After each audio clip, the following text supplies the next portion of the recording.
pjesmu, zar ne? I ja sam slušala i moramo spustiti malo prvu strofu jer je previsoko za mene. Što se događa? Zašto me tako gledate? Ne shvaćam. O, nemojte mi reći da se Violeta vraća. Nemojte mi to reći jer ću imati napadaj. Nešto moraš vidjeti.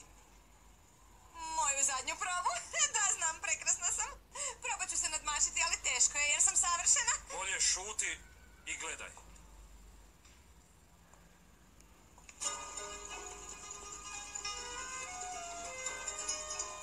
Mogu to objasniti? Ovaj put nema opravdanja, Ludmila. Nećeš sudjelovati u završnoj predstavi. Nemoj ništa govoriti. Ništa. Tvoj ostanak u studiju visi o koncu. I što god kažeš, može sve samo pogoršati.